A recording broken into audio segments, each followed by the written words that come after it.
8.2 apartheid system. So apartheid system అంటే racial discrimination చేసే ఒక సిస్టమ్. సో ఇది సౌత్ ఆఫ్రికాలో 1948న ఎస్టాబ్లిష్ అయింది. సో ఇప్పటికీ అపార్థైడ్ సిస్టమ్ని ఎండ్ చేసి 30 years అవుతుంది. సో అందుకే రీసెంట్గా సౌత్ ఆఫ్రికా సెలబ్రేట్ చేసుకుంది. సో అందుకే న్యూస్లో ఉంది. సో ఫస్ట్ ఇంకొక టర్మ్ నేర్చుకుందాం, indentured labour. So indentured labour అంటే అప్పుడు పాతకాలంలో అంటే బ్రిటిషర్స్ మన ఇండియాలో రూల్ చేసే టైంలో ఏమైంది అంటే కొంతమంది పీపుల్ని టీ ప్లాంటేషన్లో అక్కడ వర్క్ చేయడానికి సౌత్ ఆఫ్రికాకి పట్టుకుపోయినారు.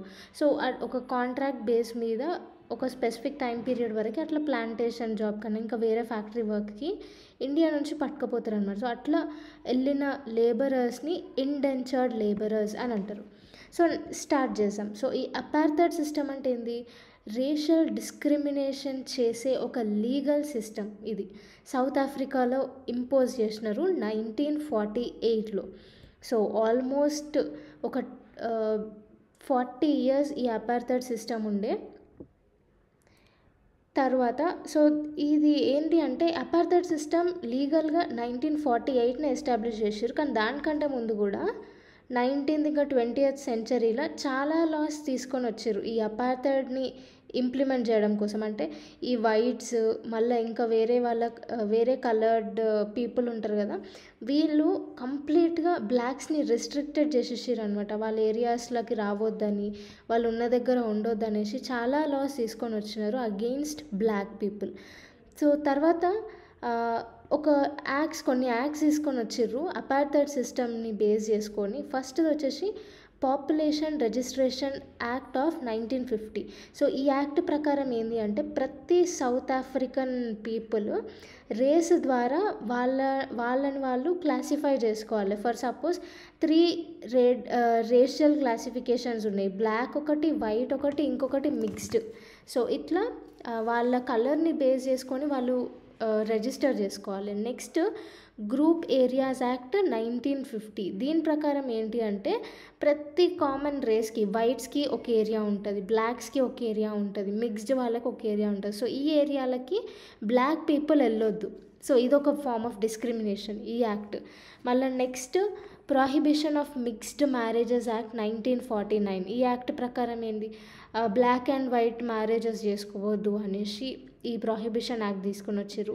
బంటు ఎడ్యుకేషన్ యాక్ట్ 1953. ఇదేంటి అంటే బ్లాక్ పీపుల్కి ఓన్లీ ఫ్యాక్టరీ రిలేటెడ్ వర్క్ ఏదైతే ఉంటుందో దానికి సంబంధించిన ఎడ్యుకేషన్ మాత్రమే ఇవ్వాలి అనేసి బంటు ఎడ్యుకేషన్ యాక్ట్ 1953 తీసుకొని వచ్చారు. అదే వైట్ పీపుల్కి అయితే సపరేట్ ఎడ్యుకేషన్ ఉంటుంది, వాళ్ళకి ఫుల్ డే ఉంటుంది.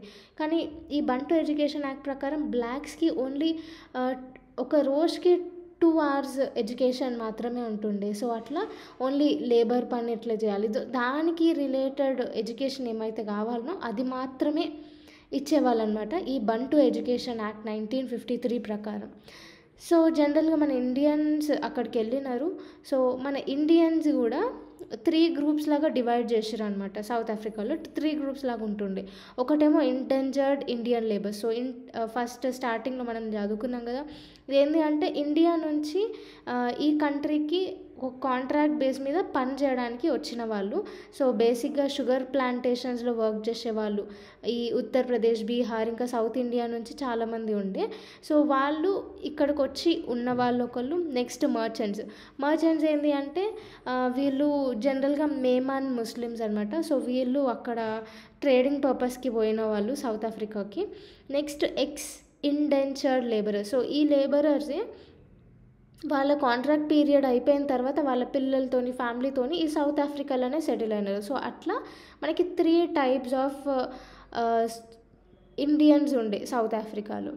నెక్స్ట్ వచ్చేసి యాంటీ అపార్థైడ్ మూమెంట్. సో ఇట్లాంటి రేషియల్ డిస్క్రిమినేషన్ ఎక్కువ అవుతుంది అనేసి యాంటీ అపార్థైడ్ మూమెంట్ అనేది ఒకటి స్టార్ట్ చేశారు. సో ఇది జనరల్గా 3 phases ఉండే. ఫస్ట్ ఫేజ్లో నాన్ వైలెంట్ మెథడ్ యూజ్ చేసి వాళ్ళు నిరసన ప్రదర్శించినారు.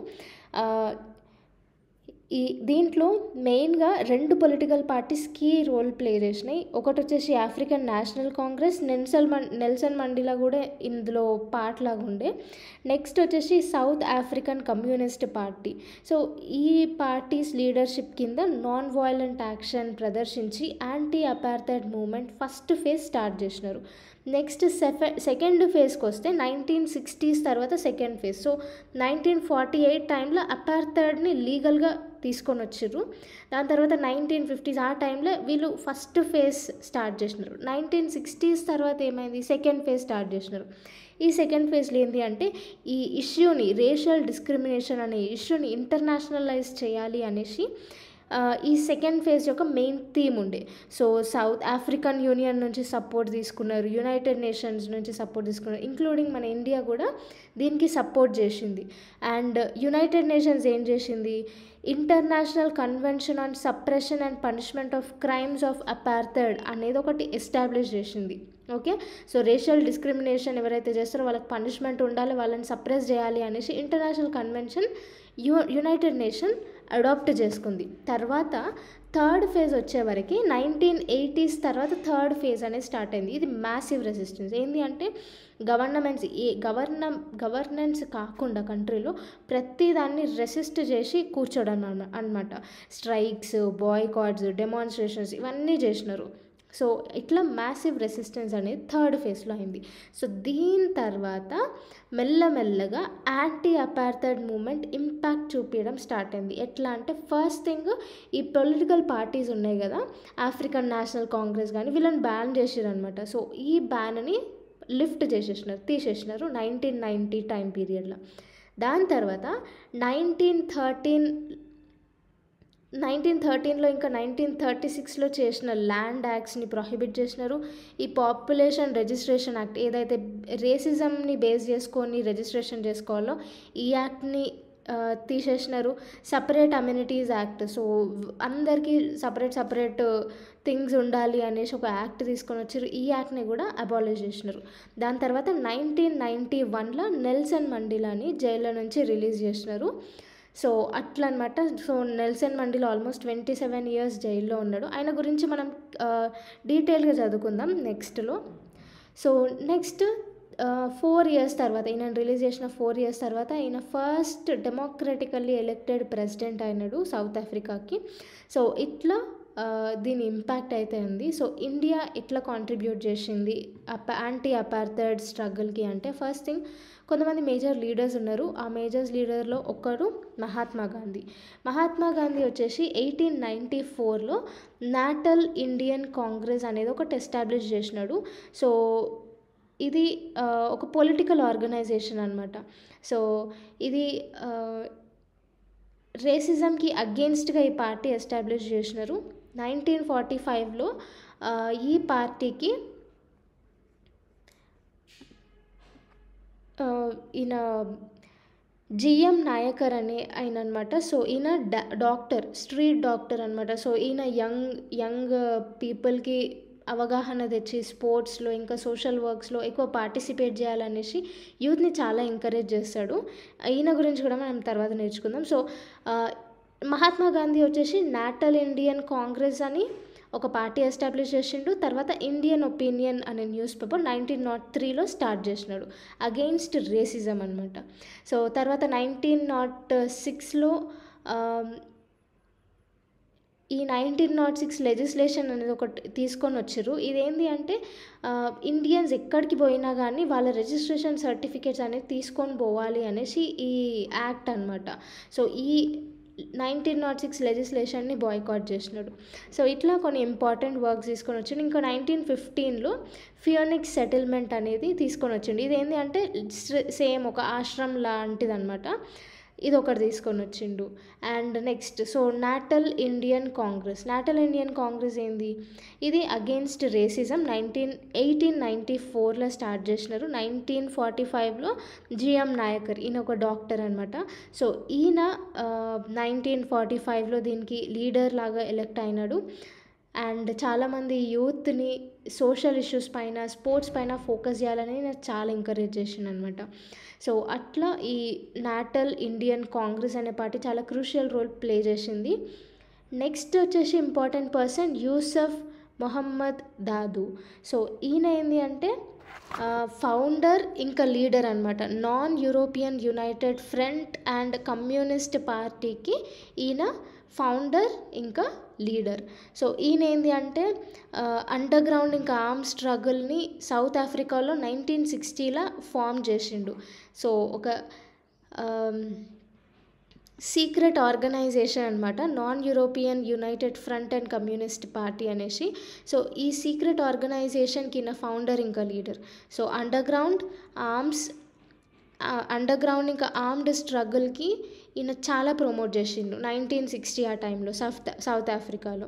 తర్వాత మన ఇండియన్ గవర్నమెంట్ ఏం రోల్ ప్లే చేసింది అంటే, ఫస్ట్ థింగ్ మన ఇండియన్ కంట్రీయే ఫస్ట్ అనమాట అపార్థైడ్కి సంబంధించి ఇష్యూ అయిన తర్వాత ట్రేడ్ అనేది బంద్ చేసింది సౌత్ ఆఫ్రికాతోని. నెక్స్ట్ సౌత్ ఆఫ్రికా అపార్థైడ్ గురించి యునైటెడ్ నేషన్స్ జనరల్ అసెంబ్లీలో 1946లో ఈ ఇష్యూని ఇంటర్నేషనలైజ్ చేసింది ఫస్ట్ టైం. తర్వాత ఆఫ్రికన్ నేటల్ కాంగ్రెస్ ఆఫీస్ అనేది ఢిల్లీలో కూడా పెట్టినారు 1960 ఆ టైంలో. సో ఆఫ్రికాకి యాంటీ అపార్థైడ్ మూమెంట్కి ఫండ్ చేయాలి అనేసి ఈ ఆర్గనైజేషన్ వర్క్ చేసింది. ఓకే, సో మనము ఏఎన్సీ గురించి చదువుకున్నాం కదా, యాంటీ నేషనల్ కాంగ్రెస్. ఇది first phase of apartheid movement, anti apartheid మూమెంట్లో క్రూషియల్ రోల్ ప్లే చేసింది. దీంట్లో నెల్సన్ మండేలా కూడా మెంబర్ ఉండే, 1944లో జాయిన్ అవుతాడు. Okay, next role of United Nations. So దీంట్లో ఏంటి అంటే ఈ ఏషియాటిక్ ల్యాండ్ ఓనర్షిప్ యాక్ట్ 1946 వచ్చిన తర్వాత యునైటెడ్ నేషన్స్ యాంటీ అపార్థైడ్ స్ట్రగుల్లో పార్టిసిపేట్ చేయాలని డిసైడ్ అయింది. సో ఇదేంటంటే ఏషియాటిక్ ల్యాండ్ ఓనర్షిప్ యాక్ట్, ఇదేంది ఇండియన్ ఓనర్షిప్ ఉన్నా కానీ, ల్యాండ్ ఓనర్షిప్ ఉన్నా కానీ ఇండియన్స్కి అది వైట్ ఏరియా కాబట్టి ఇండియన్స్ నిలగొట్టేస్తుండే అనమాట ఈ ఓనర్షిప్ ఈ యాక్ట్ కింద. సో దీన్ని అపోజ్ చేసింది యునైటెడ్ నేషన్స్. దాని తర్వాత 1971లో అపార్థైడ్ అనేది హ్యుమానిటీకి అగెయిన్స్ట్ ఒక క్రైమ్ అనేసి డిక్లేర్ చేసింది యునైటెడ్ నేషన్స్. దాని తర్వాత ఆర్మ్స్ ఇంకా ఆయిల్ ఎంబార్గో చేసింది. ఎంబార్గో అంటే సప్లైని లిమిట్ చేసి పెట్టేసింది అనమాట. ఆర్మ్స్ని ఇంకా ఆయిల్, పెట్రోలియం లాంటివి సప్రెస్ చేసింది, ట్రేడింగ్ అనేది తక్కువ చేసింది. సో దీనివల్ల కూడా కొంచెం ఇంపాక్ట్ పడుతుంది అనేసి. తర్వాత యునైటెడ్ నేషన్ జనరల్ అసెంబ్లీలో సౌత్ ఆఫ్రికాని సస్పెండ్ చేసారు 1974లో, ఈ అపార్థైడ్ది ఎక్కువ అవుతుంది అనేసి. దాని తర్వాత నెల్సన్ మండేలా ప్రెసిడెంట్ లాగా ఎలక్ట్ అయిన తర్వాత 1994లో మళ్ళీ రీఅడ్మిట్ చేసుకున్నారు.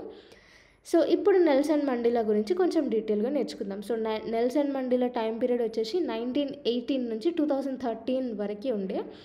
సో 1918లో ఈస్టర్న్ కేప్ ఆఫ్ సౌత్ ఆఫ్రికాలో ఈయన పుట్టినాడు. ఈయన ఫాదర్ వచ్చేసి ఒక తెంబు చీఫ్ అనమాట, ఈయన ట్రెడిషనల్ లీడరు. సో ఈయన యాంటీ అపార్థైడ్ మూమెంట్కి ఒక సింబల్ లాగా ఉంటుండే. ఈయననే ఫస్ట్ డెమోక్రటికల్లీ ఎలక్టెడ్ ప్రెసిడెంట్, 1994లో ఫస్ట్ ప్రెసిడెంట్ లాగా ఎలక్ట్ అయినాడు. తర్వాత 1944లోనే ఈయన ఆఫ్రికన్ నేషనల్ కాంగ్రెస్లో జాయిన్ అయినాడు. సో ఈయన యాక్టివ్ పార్టిసిపేషన్ వల్ల ఈయనని లైఫ్ ఇంప్రిజన్మెంట్ చేసినారు 1964లో. అట్లా చేసిన తర్వాత 1990లో 27 years జైల్లో గడిపిన తర్వాత 1990లో ఈయనని రిలీజ్ చేసినారు. ఈయనని గాంధీ ఆఫ్ సౌత్ ఆఫ్రికా అని కూడా అంటారు. ఈయన నోబెల్ ప్రైజ్ 1993లో తీసుకున్నాడు. భారత్ రత్న కూడా, ఈయన జైలు నుంచి రిలీజ్ అయిన తర్వాత ఈయనకి భారత్ రత్న కూడా పురస్కరించారు. దాని తర్వాత ఇంటర్నేషనల్ గాంధీ పీస్ ప్రైజ్ అనేది 2001లో ఇష్యూ చేసినారు. 18th July ప్రతి సంవత్సరం ఈ 18th July నాడు నెల్సన్ మండేలా ఇంటర్నేషనల్ డే లాగా మనం అందరం సెలబ్రేట్ చేసుకుంటాం.